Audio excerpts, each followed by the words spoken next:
आज की कहानी शीर्षक है किस्मत।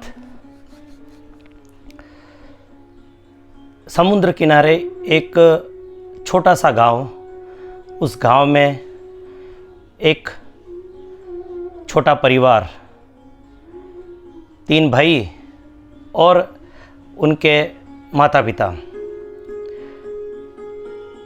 छोटा गांव था। गांव के अंदर जब हम जानते हैं कि छोटा गांव होता है तो जीविका के साधन भी बड़े सीमित होते हैं। समुद्र किनारे का स्थान था, इसलिए तीनों भाई के पिताजी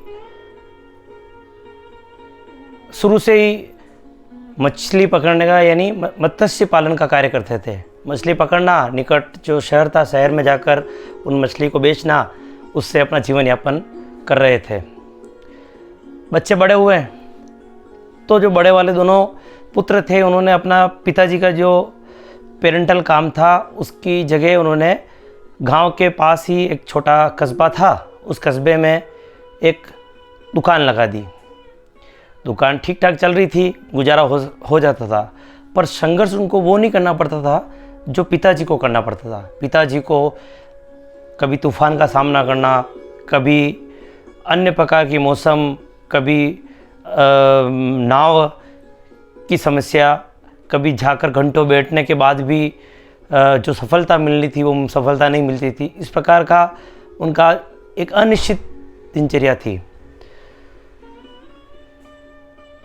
इसलिए दोनों बच्चों ने अपना अलग से व्यापार शुरू किया और व्यापार ठीक ठाक चल रहा था। छोटा वाला एक सीधा भोला था।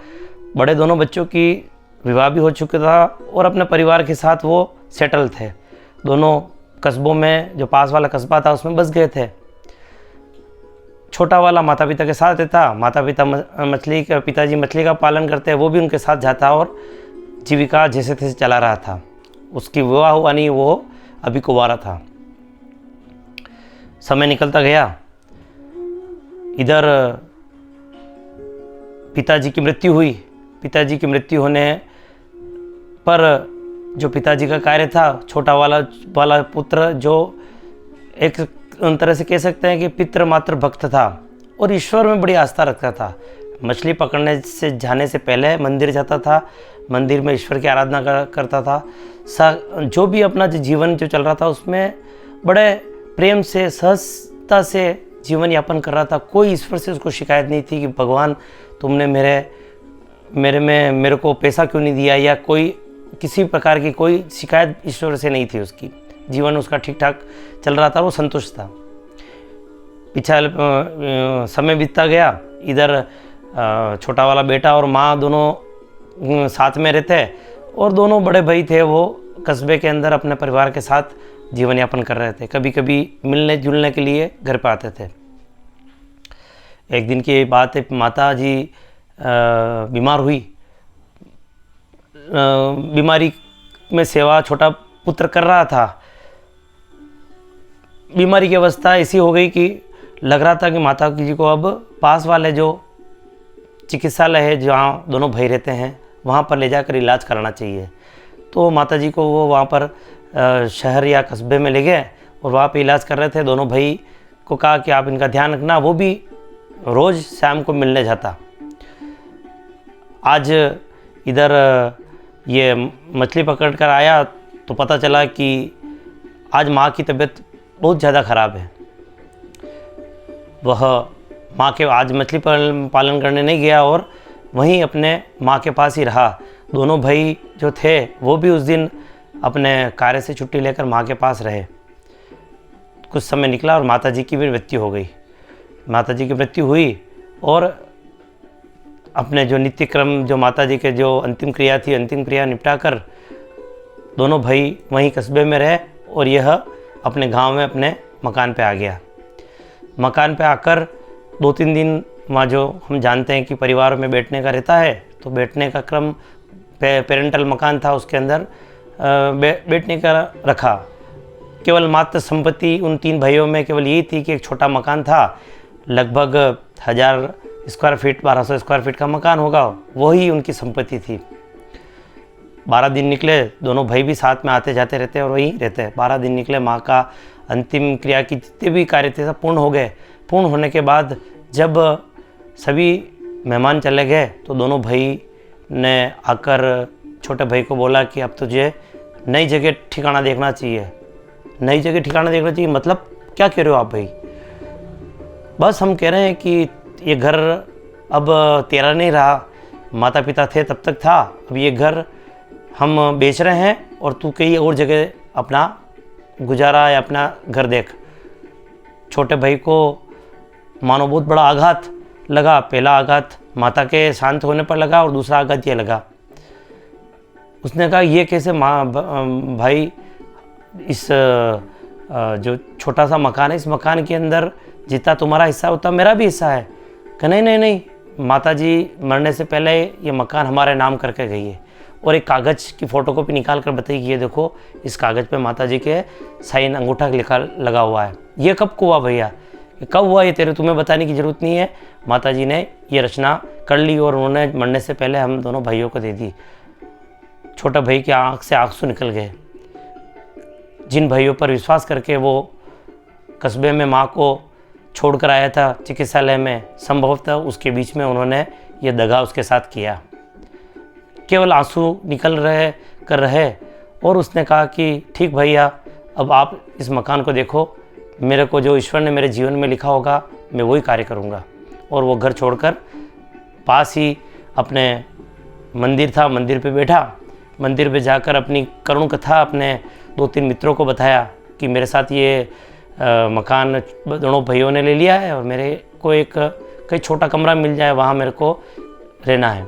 तो गांव के अंदर उसका बड़ा स्नेहपूर्ण संबंध व्यवहार था। गांव के लोग को बड़ा गुस्सा भी आया दोनों भाइयों ने किया, पर परिवार के कार्य में वो अड़चन या अड़ंगा लगाना नहीं चाह रहे थे। उन्होंने कहा कि गांव में एक मकान था, उस मकान पे उस छोटे भाई को कमरा किराए पे दे दिया। दोनों भाई अपने पैतृक गांव की जो भी बेचने का पहले से उन्होंने रचना कर रखी थी, उस मकान को बेचा और बेचने के बाद उसका 15-20 लाख रुपए जो भी उनका आया, उस पैसे को लेकर उस पैसे को आधा आधा करके वहाँ से रवाना हो गए। छोटा भाई ने भी, मित्रों ने समझाया कि तुम्हें अपने पिताजी का पेरेंटल है, इसको छोड़ना तो नहीं चाहिए, तुम्हें कुछ अपना हक मांगना चाहिए। तो उसने सोचा कि देखते हैं। उस दिन मछली पकड़ने, माता जी की मृत्यु के बाद पहली बार उसने कहा आज मछली पकड़ने जाता हूँ। रोज़ का उसका क्रम था। मंदिर में गया, मंदिर में जाकर ईश्वर से आराधना की, आंखें बंद की और मन में कुछ संकल्प लेकर वहाँ से निकला। आज उसका मन उदास तो था क्योंकि भाइयों ने जो उसके साथ चोट की, पर घर गृहस्थी चलाए से वो अकेला था, पर अकेले के भी जीवन यापन की स्थिति ये थी, रोज़ कुआं खोदना, रोज़ पानी निकालना वाली स्थिति थी। तो वो जैसे तैसे 12 दिन उसने निकाला, इसलिए वहाँ से वो मछली पालन पकड़ने के लिए अपनी नाव लेकर, पतली छोटी सी नाव है, उसे लेकर उस नाव को समुद्र में लेकर निकल गया। उस दिन उसके मन में क्या पता क्या ख्याल आ रहे थे, क्या सोच रहा था। समुद्र के रोज़ वो समुद्र किनारे से लगभग 3 किलोमीटर 2 किलोमीटर दूर जाता था। उस दिन उसके होश रहा नहीं, संभवतः उसके साथ जो चोट हुई उसके कारण वह अपने बुद्धि का सही इस्तेमाल नहीं कर सका और वह लंबा दूर चला गया, लगभग किनारे से 10-12 किलोमीटर दूर चला गया। वहाँ जाने के बाद उसको एकदम चेतना जगी, अरे आसपास ज़मीन सभी दूर चली गई और मैं तो बहुत दूर आ गया हूँ, चलो यहाँ आया, अब यहीं जाल बिछाते हैं। उसने अपने जाल को समुद्र में डाला, बड़ी गति से उसने फेंका, बड़ा जाल था, जाकर नीचे जाकर समुद्र में गया और वह पुनः किसी चिंता में सोचने लग गया। जाल नीचे जाता रहा, उसको ध्यान नहीं रहा। जाल की जो अंतिम सिरा जाकर अटक गया, तब तक वो समुद्र के अंदर जाता रहा। वो पुनः किसी चिंता में बैठ गया। कुछ समय निकला और एक हवा का झोंका आया, उसको एकदम ध्यान भंग हुआ। उसको पता चला, अरे मैं इतना दूर भी आ गया और जाल की जो रस्सी देखी, रस्सी का अंतिम सिरा उस कोने पे बंधा हुआ था जाल पे। संभवतः अगर वो नहीं बंधा होता तो वो भी जाकर समुद्र में गिर जाता, पर उस गिठान की वजह से वो जाल वहाँ बचा रहा। उसने देखा कि लंबा समय हो गया है और लग रहा है कि सूर्य भी अस्त होने की स्थिति में आ रहा है। उसने अपने जाल को धीरे धीरे खींचना प्रारंभ किया। जाल जैसे जैसे खींचा और उसमें लगभग 300-400 के आसपास अच्छी मछलियाँ अंदर आई। उसने मछलियों का रंग देखा तो उसको एक आश्चर्य हुआ कि ये कौन सा मछली है, ये कौन सी प्रजाति है। नित्य जो पकड़ता था उससे बिल्कुल ही अलग रंग, अलग ही किस्म की मछली थी।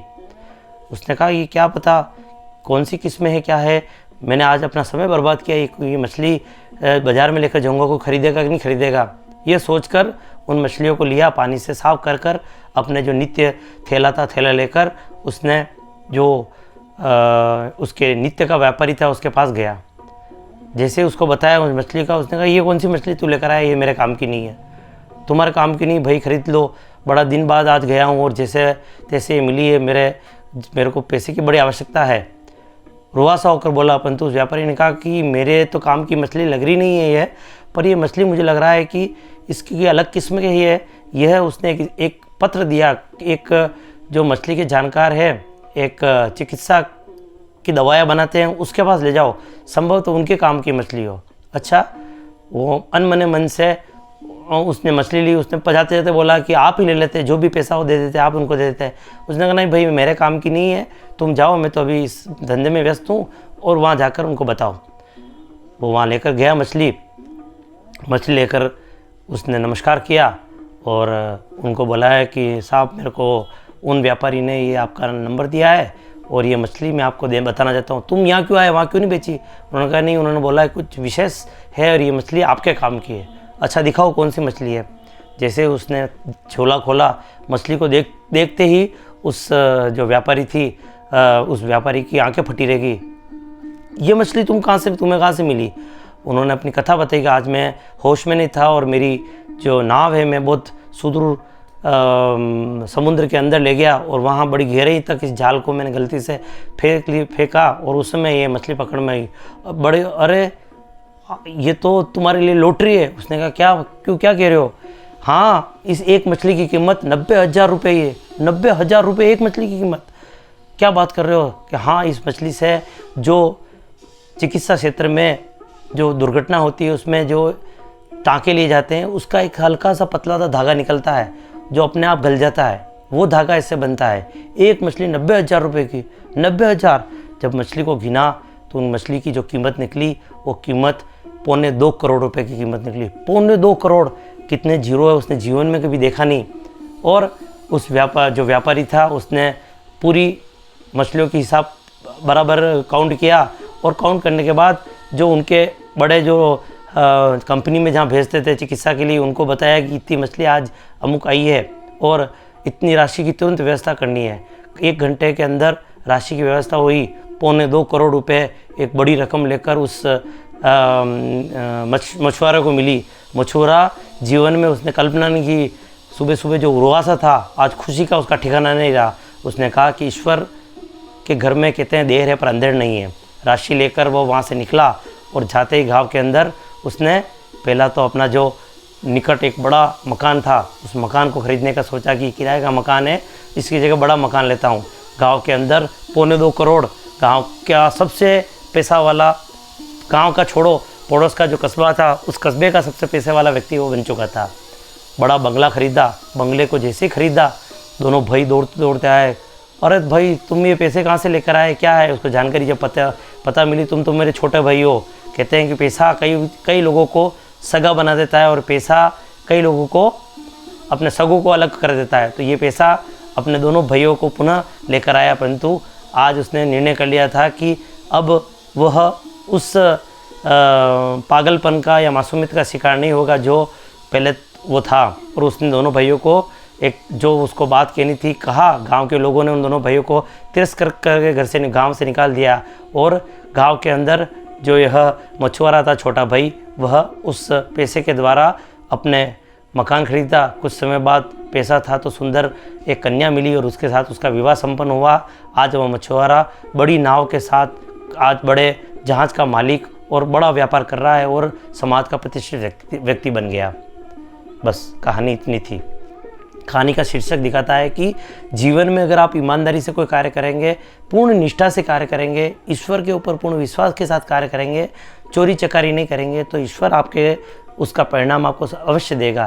कहते हैं कि ईश्वर जो उसके हिसाब में सभी बराबर लिखा रहता है। हाँ, कभी देरी हो सकती है परंतु अंधेर नहीं होगा। अतः हमारे जीवन के अंदर सद्मूल्यों के साथ कार्य करें, अच्छे कार्य करें, और उसके साथ अगर हम कार्य करेंगे तो जीवन में प्रगति अवश्य मिलेगी, सम्मान अवश्य मिलेगा। बस आज की कहानी का यह शीर्षक था। आशा है यह कहानी आपको पसंद आई होगी।